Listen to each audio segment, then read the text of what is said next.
नमस्कार दोस्तों, स्वागत है अपने YouTube channel top trending GK में। दोस्तों, रेलवे एएलपी 2024 की ओपीसी आंसर के आने के बाद जो 25 से 29 नवंबर को आपका एग्जाम 15 सेट में हुआ। साइंस की बात करें तो टोटल आपकी 15 सेट में 300 साइंस की क्वेश्चंस पूछी गई। आंसर की के बाद आपने बहुत ज़्यादा मेल किए कि ये सवाल चेक कीजिए, क्या हमें इस पर ऑब्जेक्शन लगाना चाहिए। तो साइंस के ऐसे मेरे को 300 में से काफ़ी कैंडिडेट ने जो सवाल सेंड किए ना, उनमें से 12 क्वेश्चन है वो 100% आपत्ति योग्य हैं और सभी का मैं आपको एनसीईआरटी प्रूफ दूंगा। और यहाँ से एक आइडिया लगा कि जितने भी सवाल पूछे गए ना, बिल्कुल एनसीईआरटी 9-10 से ही पूछे गए। देखिए, आपत्ति लगाते वक्त, ऑब्जेक्शन रेज करते वक्त आपको एक फाइल वहाँ पर अपलोड करनी पड़ेगी इमेज के रूप में। तो वो आप एनसीईआरटी टेक्स्ट बुक का है पेज अपलोड कर सकते हो, जो मैं आपको प्रूफ बता दूंगा। ठीक, अब सबसे पहले अपन सवाल देखते हैं और लास्ट में आपको बताऊंगा कैसे ऑब्जेक्शन आपको रेज करना है। और प्रति ऑब्जेक्शन आपके 50 रुपये फी लगेगी और वो रिफंड कैसे आएगा, सारा कुछ बात करेंगे, वो लास्ट में करेंगे। पहले देखते हैं सवाल। अब कुछ सवाल ऐसे भी हैं जो आपको लगता है कि हमें ऑब्जेक्शन लगाना चाहिए, लेकिन वो आपके अकॉर्डिंग सवाल गलत है, लेकिन ये एक्चुअली सही सवाल है। जैसे आप बात करेंगे, निम्नलिखित में से किस घटना में एक ठोस दरों में परिवर्तित हो जाता है। 27 नवंबर सेकेंड शिफ्ट का सवाल है। और यहाँ पर आप सभी बोल रहे हैं कि ये विखंडन कहाँ से आ गया। तो ये लैंग्वेज में प्रॉब्लम हो रही, लेकिन साथ साथ इन्होंने इंग्लिश में मेंशन कर दिया फ्यूजन। और फ्यूजन का मतलब ही गलन होता है। क्या होता है? विगलन कह दो, गलन कह दो। और गलन का मतलब ये है कि ठोस है वो दरों में कन्वर्ट हो रहा है। तो ये एक तरीके से सही ऑप्शन है। अब बिल्कुल क्वेश्चन की लैंग्वेज यदि गलत हो जाती ना, हाँ, कि कुछ ऐसे सवाल बताऊंगा जहां पर हिंदी में लैंग्वेज ही गलत कर दी, वो ऑब्जेक्शन आपको रेज करने चाहिए। बाकी आप इसमें लैंग्वेज के अकॉर्डिंग आप लगा सकते हो, लेकिन जब हिंदी और इंग्लिश दोनों साथ साथ हो ना, तो उसमें इंग्लिश को मान्य किया जाता है। तो एनसीईआरटी का प्रूफ, जैसे हमारी जो एग्जाम्पल की बुक है उसमें भी हमने जो एनसीईआरटी का डाटा आप देखेंगे, तो ये फ्यूजन का मतलब होता है ठोस का दरों में कन्वर्ट करना। जो एनसीईआरटी में इमेज दे रखी है कि ठोस का दरों में संकलन कहेंगे, इसे फ्यूजन है। तो इंग्लिश से हिंदी में इन्होंने ट्रांसलेट इसको एक्चुअली गलत किया। ये 27 नवंबर के सेकेंड शिफ्ट का है। तो यहाँ पर ये आंसर सही है। एक और सवाल जो 27 नवंबर की सेकंड शिफ्ट का आप देखेंगे, विभज्योतक उत्तक की कोशिकाएं अत्यधिक क्रियाशील होती है, लेकिन उनके पास किसका अभाव होता है। तो यहाँ पर ये राजधानी आंसर करेक्ट है। ये कुछ कैंडिडेट ने भेजा कि ये ऑब्जेक्शन लगाना चाहिए। तो सबसे पहले उनकी बात करते हैं, आपके अकॉर्डिंग कि वो आंसर गलत है लेकिन एक्चुअली वो सही है, उस पर बात करते हैं 2-3 सवाल, फिर ऑब्जेक्शन लगाने वालों पर आएंगे। तो ये एनसीईआरटी का मैं प्रूफ बता देता हूँ। जैसे कि आप देखेंगे, विभज्युतक की कोशिकाएं, यहाँ पर आप देखेंगे पतली कोशिका भित्ति स्पष्ट केंद्रक होते हैं और उनके पास रसधानी नहीं होती है। और यही पूछा है आपको कि विभज्युतक की उनके पास किसका अभाव होता है, क्या नहीं होती। तो रसधानी नहीं होती, एनसीईआरटी में डायरेक्ट दे रखा। और हमने भी अपनी ई बुक में ये मेंशन किया था कि उनके पास रसधानी नहीं होती है, एनसीईआरटी फैक्ट में। तो ये 9-10 की एनसीईआरटी की ई बुक है, जिसमें सारे फैक्ट स्टेटमेंट कंसेप्ट क्लियर किया गया है। तो जिसको लेना वो ले सकते हो, डिस्क्रिप्शन बॉक्स में लिंक है। काफ़ी प्रूफ बता दूंगा इसी वीडियो में, सारा कुछ आप आगे तक बने रहिएगा। अब एक सवाल है जहां पर आप देखेंगे, निम्नलिखित में से कौन सा विकल्प ठोस पदार्थों के गुण को दर्शाता है। ये सवाल का लैंग्वेज आप देखिए, हिंदी में है कि ठोस पदार्थ के गुण को दर्शाता। अब इस सेम सवाल को आप इंग्लिश में देखेंगे ना, does not represent a property of solid. कौन सा ठोस पदार्थ के गुण को नहीं दर्शाता है, नॉट दे दिया। अब इंग्लिश में तो नॉट दिया कि नहीं दर्शाता है, लेकिन हिंदी में कौन देगा, हिंदी में दे दिया ठोस पदार्थ तो गुण को दर्शाता है। और ये काफ़ी है कि ठोस पदार्थ की स्पष्ट सीमाएं होती हैं, स्थिर आयतन होता है, सभी को पता है ये होता है ठोस पदार्थ में। एनसीईआरटी आप देखेंगे ना, निश्चित आकार, स्पष्ट सीमाएं, स्थिर आयतन, ये सभी ठोस के गुण हैं। और बल लगाने पर ठोस टूट सकते हैं लेकिन इसका आकार नहीं बदलता है। तो ये सभी विकल्प आप देखेंगे, बल लगाने पर ये आकार, ये देखिए अपना आकार बनाए रखता है। तो ये बोल रहा है ना, आकार नहीं बदलता, बनाए रखता है। तो ये सभी ठोस पदार्थ के गुण हैं। स्पष्ट सीमा, स्थिर आयतन है और बल लगाने पर अपना आकार बनाए रखता है, आकार या आकृति निश्चित होती है, ये गुण हैं तीनों ही। लेकिन इंग्लिश में आप देखेंगे तो एक्चुअली पूछा कौन सा गुण नहीं है। नहीं के केस में ये होगा कि उनके आकार में परिवर्तन करना कठिन नहीं है। एक्चुअली क्या होना चाहिए, उनके आकार में, ठोस के आकार में परिवर्तन करना क्या कठिन नहीं है? बिल्कुल कठिन है। आकार में परिवर्तन आप नहीं कर सकते, बहुत ज़्यादा कठिन है। ये बोलना कठिन नहीं है। तो इसका मतलब ये आपको पूछा है कौन सा नहीं का आंसर होगा। ये आंसर है ना नहीं का है, लेकिन यहाँ पर ठोस पदार्थों के गुण को दर्शाता है, एक तरीके है की बात हो रही। तो इंग्लिश में तो ये करेक्ट है, इंग्लिश वालों को तो कोई ऑब्जेक्शन नहीं है, लेकिन जो हिंदी भाषी है ना भाई, उनके प्रॉब्लम हो गई, तो उनको ये सवाल देखना चाहिए जो इंग्लिश में देखे ही नहीं। अब क्यों देखेंगे इंग्लिश में? यदि कोई टर्म समझ में नहीं आता तब इंग्लिश में देखें, ये तो स्पष्ट रूप से सवाल दिख रहा है। तो ये चीज़ है इस सवाल में। 29 नवंबर को लास्ट में बताएंगे इस केस में क्या ऑप्शन आते हैं, वो बात करेंगे। लैंग्वेज का कोई ऑप्शन आता है। नेक्स्ट अपना देखते हैं, ये सभी देख सकते हो आप, शिफ्ट वाइज में बता रहा हूँ, ये 29 नवंबर की फर्स्ट शिफ्ट का है। अब नेक्स्ट अपना सवाल यहाँ पर आ रहा है 29 नवंबर की प्रथम शिफ्ट का एक और सवाल है, देखिएगा। थायरोक्सिन हार्मोन के संश्लेषण के लिए थायराइड ग्रंथि को किस तत्व की आवश्यकता होती है? इंग्लिश में भी देख सकते हो, which element is needed by the thyroid gland to produce thyroxine hormone. तो इसमें आप देखेंगे कि पोटेशियम की आवश्यकता होती है, ये तो सभी को पता, बच्चे को पता कि आयोडीन की आवश्यकता होती है, और एनसीईआरटी में स्पष्ट रूप से दे रखा है कि आयोडीन युक्त नमक लेना आवश्यक है। आउटू ग्रंथि को थायरोक्सिन हार्मोन बनाने के लिए आयोडीन आवश्यक है। किसकी आवश्यकता है? थायराइड के लिए आयोडीन की है। और ई बुक में भी हमने डाला है कि आयोडीन युक्त नमक के उपयोग की सलाह क्यों दी जाती है? आयोडीन की कमी से थायरोक्सिन हार्मोन की कमी हो जाती है, थायराइड की समस्या हो जाती है। तो ये सारे एक तरीके से गलत दे रखा। आप डायरेक्टली एनसीईआरटी की ये इमेज उठाओगे, ये कहाँ से लेंगे? तो ये आपको मिल जाएगी, ग्रंथि है ना आपका क्लास 10th नियंत्रण और समन्वय वाला चैप्टर है ना विज्ञान का, वहाँ से मिलेगी ये इमेज, ठीक है, उस चैप्टर से मिलेगी। प्रत्येक जो मैं बता रहा हूँ, जैसे ये वाली इमेज कहाँ से मिलेगी? ठोस पदार्थों के गुण को दर्शाता है। हमारे आसपास के पदार्थ है ना, क्लास 9 का पहला चैप्टर, उसकी इमेज है। क्लास 9 में उत्तक वाला चैप्टर है ना, ये उसकी इमेज है पहले सवाल की। आपको थोड़ा रेफरेंस बता देता हूँ। और ये भी आपका मिश्रण वाला सेकंड चैप्टर है क्लास 9 का, उसकी मिल जाएगी आपको, या फिर ये पदार्थ में ही मिल जाएगी शायद, पहले चैप्टर, पहले या दूसरे में क्लास 9 का, आप देख लेना।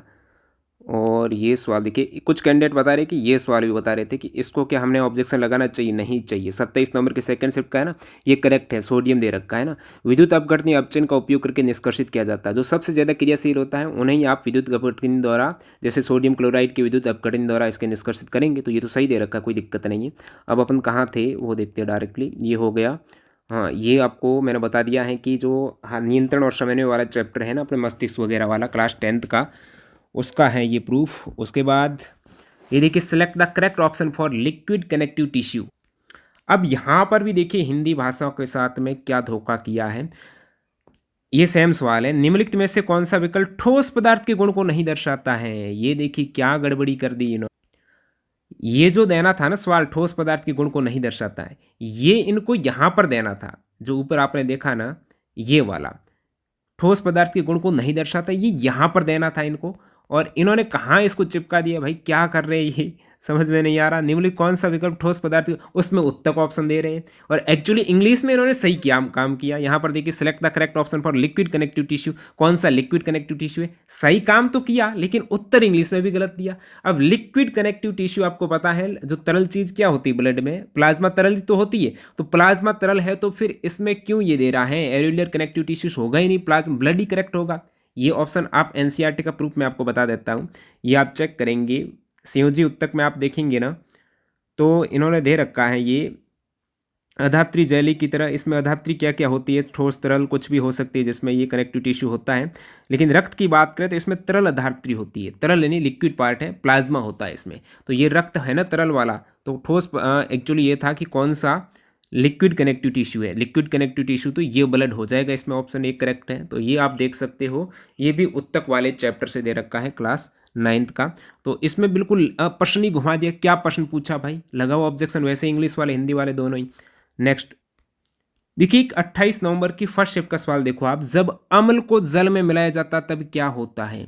अम्ल को जल में मिलाया जाता तो क्या होता है आपको पता है? अम्ल में जल जाएगा तो अम्ल क्या है? तनु हो जाएगा है। अम्ल की पीएच वैल्यू है वो बढ़ जाएगी एक तरीके से, क्योंकि वो तनु हो जाएगा। तो यहाँ पर हमने अपनी ई बुक में भी मेंशन किया है, ये एक सवाल था एक्चुअली, आपका टेक्स्ट बुक का सवाल है, टेक्स्ट बुक यानी पाठ्य पुस्तक एनसीईआरटी की। अम्ल के विलयन को तनुकृत करने समय हाइड्रोनियम आयन की सांद्रता कैसे प्रभावित हो जाती है?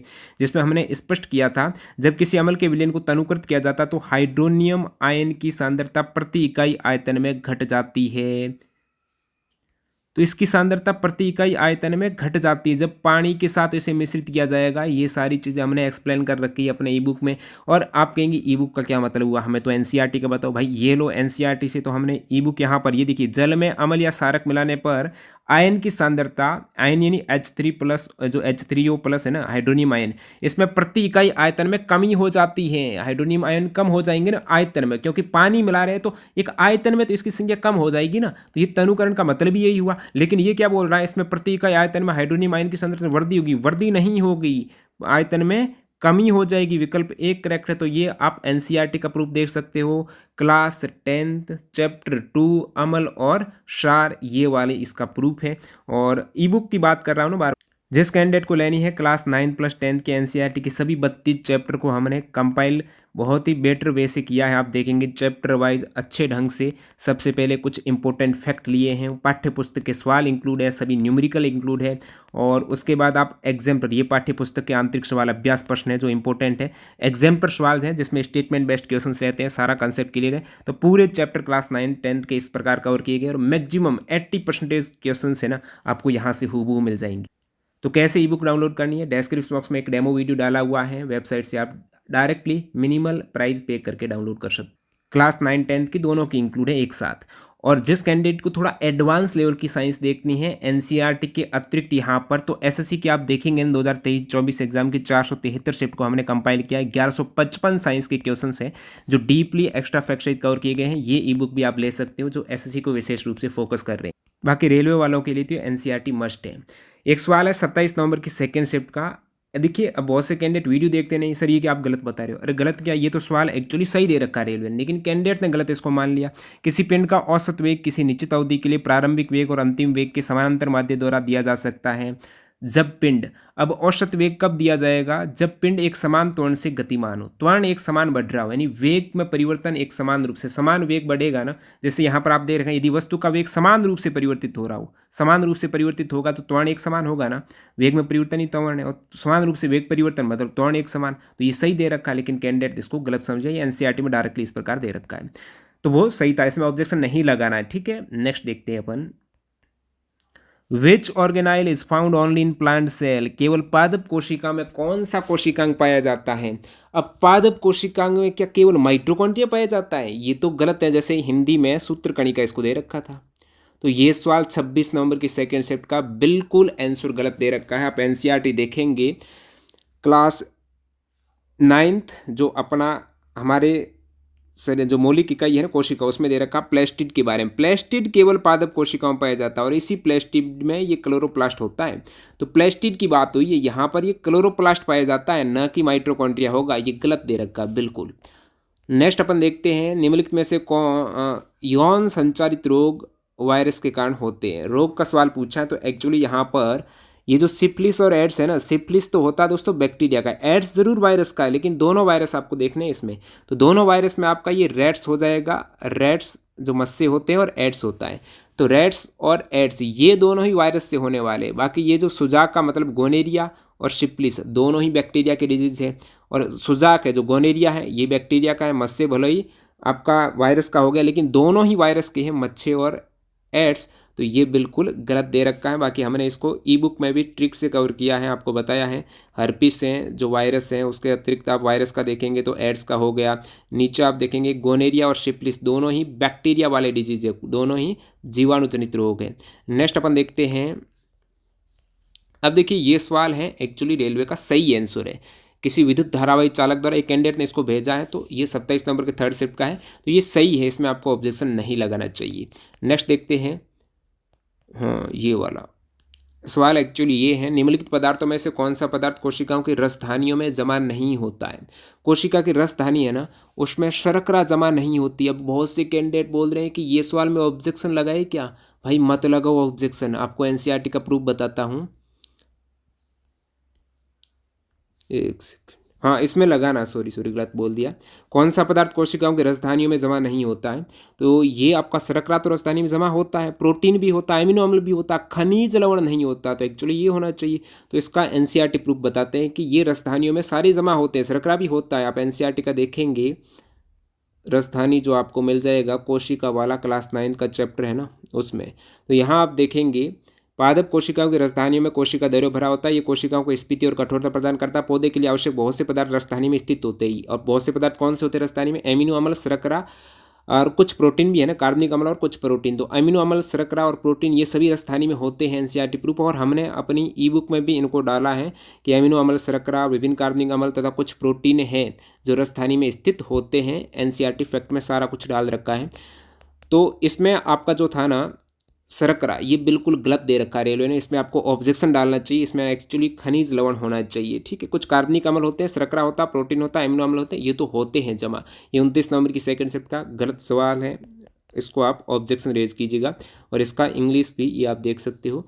नेक्स्ट है, निम्नलिखित में से कौन सी क्रिया समय के साथ प्रजातियों के अस्तित्व के लिए उत्तरदायी होती है। बहुत से कैंडिडेट ने ये सवाल भेजा, लेकिन ये सवाल सही है। आप यहाँ पर देखेंगे ना, पूरा सवाल ही नहीं देखे आपने ध्यान से, कि कौन सी क्रिया समय के साथ प्रजातियों के अस्तित्व के लिए उत्तरदायी है। प्रजातियों को बने बने रखना है, संरक्षण करना है समय के साथ। लंबे समय तक प्रजातियों का अस्तित्व कैसे रहेगा, जब उसमें विविधता आएगी, कुछ जीन में चेंजेस आएगा, तभी वो एडॉप्ट कर पाएंगे, वातावरण के अनुकूलन हो पाएंगे लंबे समय के लिए। तो विविधता उसमें जरूरी, ये तो मस्ट है विविधता।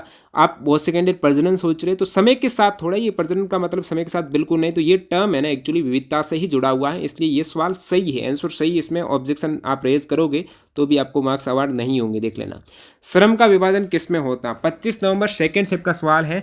श्रम का विभाजन की बात करेंगे तो केवल बहुकोशिक के जीव में होता है, एक कोशिक और बहुकोशिक दोनों में नहीं होता है। इसका प्रूफ बताता हूँ। एनसीईआरटी अध्याय 6 उत्तक वाला देखेंगे, क्लास 9 का चैप्टर, इसमें दे रखा है। सबसे पहले तो एक कोशिका जीवों में सभी मौलिक कार्य एक ही कोशिका द्वारा होता है, कोई विभाजन नहीं होता है। उदाहरण के लिए अमीबा में एक ही कोशिका द्वारा गति, सब कुछ एक ही कोशिका द्वारा संपन्न किए जाएंगे कार्य।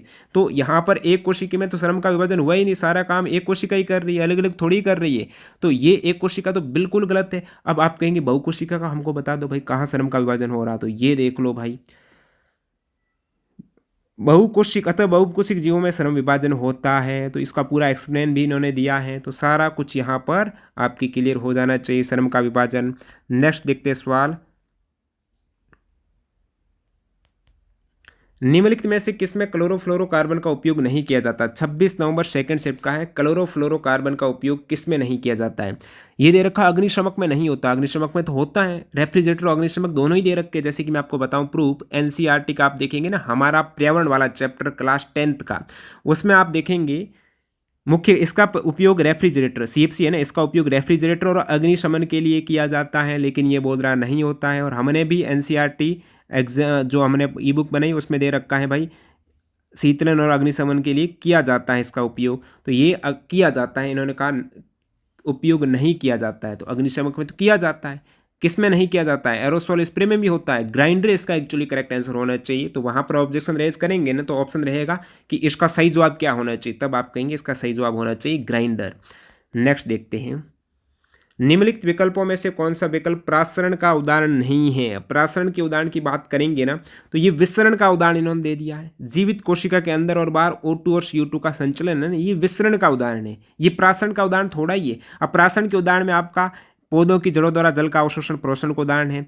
अब ये बताता हूँ मैं आपको, कहेंगे कहाँ प्रूफ है। ये पहला ही देखो, एनसीईआरटी एग्जाम्पल में आप देखेंगे ना, प्रासरण वाला कौन सा चैप्टर, कोशिका वाला ही है, क्लास 9 कोशिका वाला। इसमें तो इसमें देखेंगे एक कोशिकीय, ये एनसीईआरटी का मैंने डाल रखा, एक कोशिकीय अलवणीय जलीय जीवों तथा अधिकांश पादप कोशिकाएं प्रासरण द्वारा जल ग्रहण करती है। तो एक कोशिकीय अलवणीय जलीय जीव है ना, प्रासरण द्वारा। तो पहला है ना, एक कोशिकीय स्वच्छ जल में पाए जाने वाले जीवधारी द्वारा जल प्राप्त करना, ये तो प्रासरण द्वारा करते हैं, प्रासरण का उदाहरण है ये तो बोला नहीं का।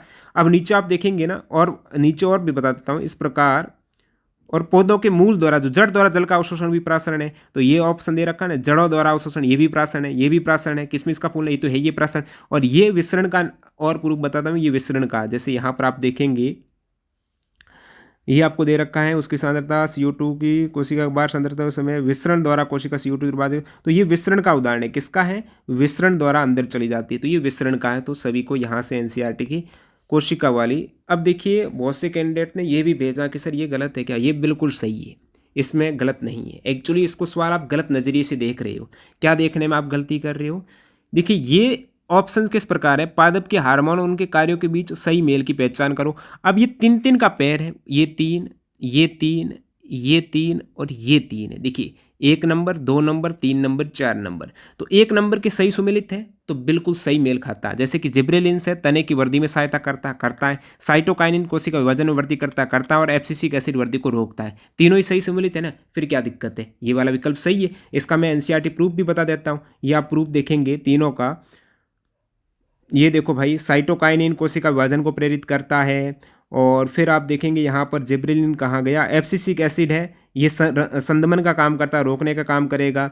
और जिब्रेलिन है, ये तने की वृद्धि में सहायक है। जिब्रेलिन तने की वृद्धि, साइटोकाइनिन कोशिका विभाजन और रोकने का कर रहा है। एब्सिसिक एसिड तो ये तीनों ही तो है, रोकने का एब्सिसिक एसिड और ये साइटोकाइनिन कोशिका विभाजन, तने की वृद्धि, तो तीनों ही ये सही दे रखा, कोई दिक्कत नहीं इस सवाल में तो बिल्कुल। नेक्स्ट देखते हैं अपन। सवाल है, किसी जीव का प्रत्येक विशेषक निम्नलिखित में से किससे प्रभावित होता है? 25 नवंबर के कौन सी शिफ्ट का भाई? थर्ड शिफ्ट का है। तो प्रत्येक जो विशेषक का मतलब लक्षण, तो प्रत्येक विशेषक लक्षण किससे प्रभावित होता है? मातृक डीएनए की तुलना में पैतृक डीएनए से अधिक होता है? नहीं होता है। मातृक और पैतृक दोनों डीएनए से समान रूप से होता है। ये आप देखेंगे ना, क्लास 10th का चैप्टर है आपका अनुवांशिकी का, उसमें आप देखेंगे मानव में लक्षणों की वंशागति के नियम इस बात पर आधारित है कि माता एवं पिता दोनों ही समान मात्रा में अनुवांशिक पदार्थ को संतति में स्थानांतरित करते हैं। समान मात्रा है भाई, अधिक कम कोई नहीं करता है। प्रत्येक लक्षण पिता और माता के डीएनए से प्रभावित हो सकते हैं और समान मात्रा में करते हैं। और इन्होंने समान मात्रा वाला तो ये होगा, विकल्प 4 करेक्ट है। और ये देखिए एग्जाम्पल का भी सवाल दे रखा है मैंने अपनी ई बुक में, ये एक एनसीईआरटी एग्जाम्पल का सवाल है। किसी जीव के विशेषक पर किसका प्रभाव होता है? तो मातृक और पैतृक दोनों के डीएनए का होता है, ऐसा कम ज्यादा बिल्कुल नहीं होता है। नेक्स्ट देखते हैं, किसी पारितंत्र में कौन सा जैविक घटक सबसे अधिक संख्या में मौजूद होता है? 25 नवंबर की थर्ड शिफ्ट का सबसे अधिक संख्या में आपको पता है उत्पादक होता है, सभी को पता है, क्योंकि आपको 10% ऊर्जा वाला नियम तो पता होगा। धीरे धीरे जैसे उत्पादक से अपन पोषी स्तर की तरफ जाएंगे ना, पहला धीरे धीरे जैसे उत्पादक प्रथम पोषी स्तर, अब द्वितीय पोषी स्तर पर जाएंगे, जब प्राथमिक उपभोक्ता आता है तो प्राथमिक उपभोक्ता में ऊर्जा 10% कम हुई, इसमें भी कम हुई, कम होते होते लास्ट में तो ऊर्जा बचेगी नहीं, तो उनका कैसे अस्तित्व रहेगा? सबसे अधिक संख्या फिर उत्पादक की रहेगी ना, सूर्य से डायरेक्टली यही सबसे अधिक ऊर्जा ले रहा है, तो उत्पादक हो जाएगा। आप कहेंगे ऐसे बोलने से क्या होगा? प्रूफ बताओ। ये लो भाई प्रूफ। ये आप एनसीईआरटी का देखेंगे ना, पर्यावरण वाला चैप्टर क्लास 10th का, उसमें दे रखा है, कहाँ पर था? उत्पादक स्तर पर यह संख्या सर्वाधिक होती है। कहाँ पर होती है? उत्पादक स्तर पर, बिल्कुल दे रखा है। इस इमेज को आप इंसर्ट कर पाएंगे। नेक्स्ट देखते हैं। नेक्स्ट क्या सारे सवाल हो गए? शायद बिल्कुल हो गए। आपको एनसीईआरटी के प्रूफ सहित सभी सवालों को मैंने एक्सप्लेन किया, कौन सा सही है कौन सा गलत है। काफ़ी समय लगा है इस प्रूफ सभी को एनसीईआरटी बुक से लेने में, ढूंढने में, लेकिन जो सवाल का एकदम सही मेरे को लगा कि इस पे ऑब्जेक्शन रेज करना चाहिए वो आपको बता दिया, और कुछ ऐसे लगे कि जिस पर नहीं करना चाहिए, आपको डाउट था, वो भी आपको बता दिया। अब कहाँ से करें ऑब्जेक्शन? देखिए, इन्होंने जो नोटिस डाला है उसके अकॉर्डिंग आपके 5 दिसंबर को 10 AM से 10 दिसंबर को 10 AM तक आप आंसर की देख पाएंगे और ऑब्जेक्शन रेज कर पाएंगे। और फ़ी क्या है? ऑब्जेक्शन 50 रुपये और बैंकिंग फीस आपकी एप्लीकेबल रहेगी। The refund will be made to the amount from where the candidate have. अब देखिएगा यहाँ पर होगा क्या, सच वैलिड ऑब्जेक्शन यदि आपका पाया जाता है तो आपका रिफंड हो जाएगा 50 रुपये। आपका ऑब्जेक्शन रेज करो और वो ऑब्जेक्शन सही पाया जाता है, एक्चुअली उसमें गलती थी, तो रेलवे आपको रिफंड करेगा 50 रुपये, जिस पेमेंट मोड से आपने पेमेंट किया है, इनके जरिए आप पेमेंट कर पाएंगे। और बाकी यहाँ पर कैसे ऑब्जेक्शन करना है, जो आंसर की वाली आपने लिंक है ना, वहीं से ऑब्जेक्शन का ऑप्शन आता है। अब जो आप आंसर की जहाँ से चेक किए, लॉगिन करने पर आपको ऑप्शन मिलेगा यहाँ पर ऑब्जेक्शन का, इस पर आपको क्लिक करना है। अब क्लिक करने पर click here to raise new objection, इस बीच आप FAQ भी देख सकते हो, तो इस पर आपको न्यू ऑब्जेक्शन पर क्लिक करना है। यहाँ पर ये लोड हो रहा है, तो वेट करते हैं अपन। देखिए यहाँ पर इंस्ट्रक्शन कुछ इन्होंने दिए हैं, आप एक साथ 10 क्वेश्चंस का ऑब्जेक्शन रेज कर सकते हो, और only against the multiple choice questions of the test. तो MCQ ही है सारे। To raise objection please click on the click to raise objection, click to refresh button to see objection raise by you by your selection page. Before rising objection go through the question and answer carefully. Ambiguous objection may not be considered for evaluations. Objections can be raised only against questions and their respective options. In the remarks column entry और reason for, अब remarks में objection का कारण clearly बताना है। Objection with no valid explanation और reference will not be taken into account and will be discarded. Before submission of objection it is mandatory for candidate to upload supporting document. अब आपका supporting document भी upload करना है। Maximum 3 supporting document आप upload कर सकते हो objections और क्वेश्चंस के लिए। The supporting document should be of minimum size of 200 KB and maximum size of 500 KB। Document 200 से 500 KB के मध्य होना चाहिए। पीडीएफ में हो सकता है, जेपीजी फॉर्मेट में, जेपीजी में हो सकता है। Objection one submitted can not be edited later. Any objection raised by the candidate, 50 रुपये चार्ज किया जाएगा।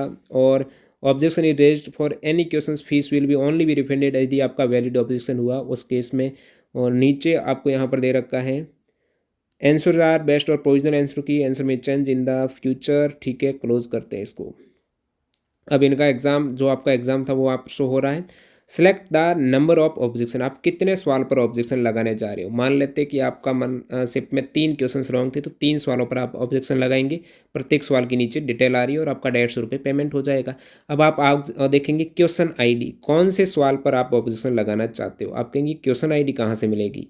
तो जो आपके आंसर की है ना, उसमें प्रत्येक सवाल की एक आईडी है, क्वेश्चन आईडी है, ये ऑप्शन आईडी है। यहाँ से आपको 4 ऑप्शन आईडी अलग अलग, एक क्वेश्चन आईडी। तो इस क्वेश्चन आईडी को आपको क्या करना है, कॉपी करना है, या फिर वहाँ से आप डायरेक्टली सेलेक्ट कर पाओ।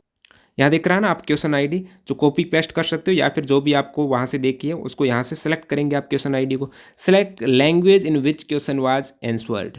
अब आपकी कौन सी लैंग्वेज में आपने क्वेश्चन आंसर किया है, हिंदी या इंग्लिश में। मान लेते हैं हिंदी में किया है। नेचर ऑफ ऑब्जेक्शन, ऑब्जेक्शन की प्रकृति बताओ भाई, क्या नेचर है। इनकरेक्ट, अब देखिएगा यहाँ पर इनकरेक्ट या एम्बिग्यूस क्वेश्चन है, सवाल ही गलत है। ठीक है, आउट ऑफ सिलेबस क्वेश्चन है। ऑल ऑप्शंस आर इनकरेक्ट, क्या सभी विकल्प इनकरेक्ट है। मल्टीपल करेक्ट आंसर, जैसे एक सवाल था ना वो आपका प्रकृति, कौन सी ठोस की विशेषता है, उस ठोस की विशेषता में 3 विशेषता सही हो रही थी। एक्चुअली हिंदी की बात करें, इंग्लिश में तो वो सही था, लेकिन उसमें था विशेषता नहीं है, तो उसमें एक से अधिक ऑप्शन करेक्ट आप कहेंगे ना। Incorrect answer any.